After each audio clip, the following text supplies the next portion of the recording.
Radio city podcast. Hindi फिल्मों में एक कैरेक्टर को प्ले करने के लिए अक्सर एक्टर्स एक कठोर फिजिकल ट्रांसफॉर्मेशन से होकर गुजरते हैं और मेनली ये फिजिकल ट्रांसफॉर्मेशन रहता है एक्टर के वेट को लेकर।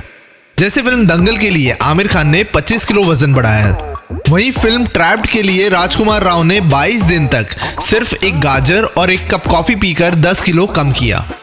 हिंदी फिल्मों के अंदर अक्सर फीमेल कैरेक्टर्स को दिखाया गया है ट्रांसफॉर्मेशन करते हुए, और ये ट्रांसफॉर्मेशन अक्सर वो फिजिकल ट्रांसफॉर्मेशन रहता है जहां एक अदाकारा पहले तो नॉट सो अट्रैक्टिव दिखती है, फिर ट्रांसफॉर्म हो जाती है इनटू वो खूबसूरत दिखने वाली लड़की में। साथ ही साथ कई बार ये ट्रांसफॉर्मेशन होता है फिल्म के हीरो के लाइक्स के अनुसार। देखा जाए तो this sends a very wrong message in the society. कहीं ना कहीं ये फिल्में ये दिखाने का ट्राई कर रही है कि आपको सोसाइटी या कोई लड़का तभी एक्सेप्ट करेगा जब आप अपने आप को सोसाइटी या फिर उस लड़के के चॉइसेस के हिसाब से चेंज करें। आज कैरेक्टर डायसेक्टर विद अतीक में हम हिंदी फिल्म इंडस्ट्री के उन कैरेक्टर्स के बारे में बात करेंगे जिन्होंने अपने आप को जाने अनजाने में या जानबूझकर फिजिकल अपीयरेंस चेंज किया ताकि वो जमाने को पसंद आए।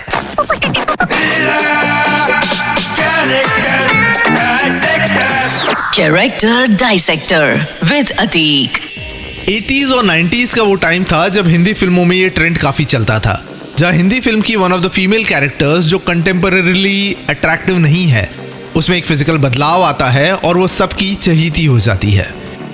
80s और 90s की फिल्म्स को मैं पर्टिकुलरली इसलिए ब्लेम भी करूंगा क्योंकि कहीं ना कहीं उस टाइम पर ये फिल्मों ने हमें ये मैसेज दिया कि आप तभी खूबसूरत दिख सकते हो जब आप एक सर्टेन तरह से दिखो, सर्टेन तरह का मेकअप करो और सर्टेन तरह के कपड़े पहनो।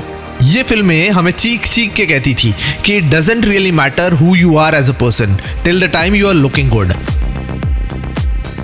One of the early memories of such character is 1988 में आई डायरेक्टर राकेश रोशन की फिल्म खून भरी मांग।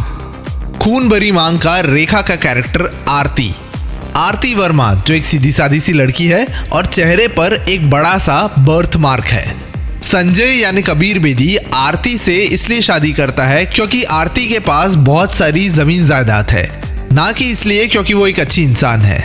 जब संजय यानी कबीर बेदी आरती यानी रेखा को मगरमच्छ से भरे तालाब में फेंक देता है जहां आरती का चेहरा डिसफिगर्ड हो जाता है, तब आरती प्लास्टिक सर्जरी करवाकर अपने आप को ट्रेडिशनली खूबसूरत बनाकर ज्योति बनकर वापस आती है।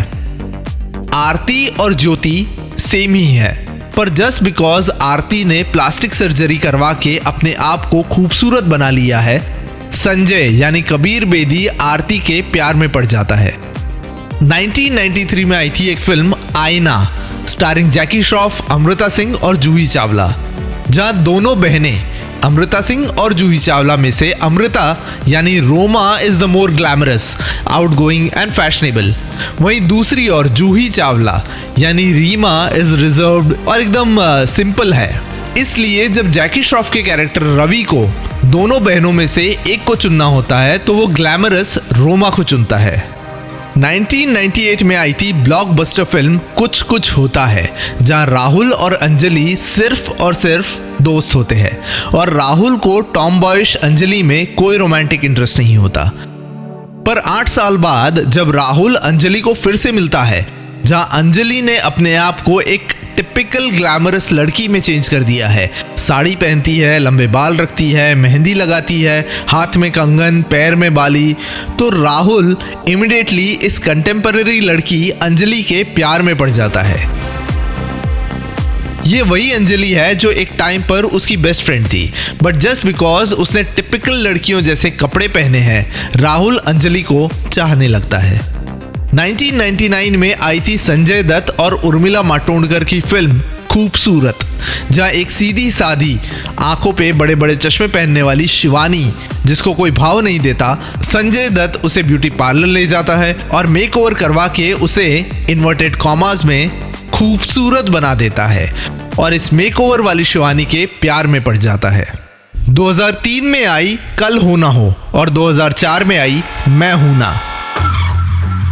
दोनों फिल्मों में फिल्म की हीरोइन यानी कल हो ना हो की नैना और मैं हूं ना की संजना अपने आप को इसलिए चेंज करती है क्योंकि उन दोनों को लगता है कि फिल्म का हीरो उन्हें इसलिए प्यार नहीं करता क्योंकि वो सिंपल है, सीधी सादी है। दोनों कैरेक्टर्स यानी नैना और संजना अपने आप को ग्लैमरस मेकओवर देते हैं, उनके हीरो उनसे इंप्रेस हो जाते हैं और उनके प्यार में पड़ जाते हैं।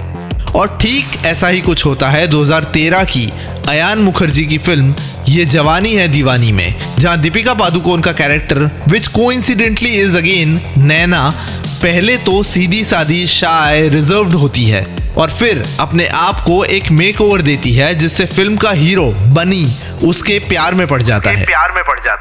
बचपन में हमें एक कहानी बताई जाती थी द अगली डकलिंग की, जहां एक डक के 6 बच्चों में से एक बच्चा अगली होता है, जिस कारण उसका मजाक उड़ाया जाता है, उसे परेशान किया जाता है। ये बच्चा अपने घर से भाग जाता है और हर जगह उसे उसकी अगलीनेस की वजह से परेशान किया जाता है। ये बच्चा अपने आप को कोसता है, अक्सर सवाल पूछता है कि भगवान ने उसे ऐसा क्यों बनाया। फाइनली ये बच्चा अपने आप को खत्म कर देने का सोचता है, जब अपनी परछाई देखकर उसे समझ में आता है कि वो एक बतख नहीं, एक हंस है और बहुत ही खूबसूरत है। 1980s की हिंदी फिल्मों से लेकर आज तक की हिंदी फिल्मों के कितने ही कैरेक्टर्स ने हम फिल्म व्यूअर्स को अगली डकलिंग या कहे तो बदसूरत बतख का शायद एहसास दिलाया होगा, just because we don't fall into their perception about beauty. Thankfully हर अगली डकलिंग के कंसेप्ट के लिए हमारे पास जब वी मेट की गीत टाइप के कैरेक्टर्स हैं, जिन्होंने हर लड़की को सिखाया कि तुम जो भी हो, जैसी भी हो, बस खुद में यकीन रखो और कहो मैं अपनी फेवरेट हूँ।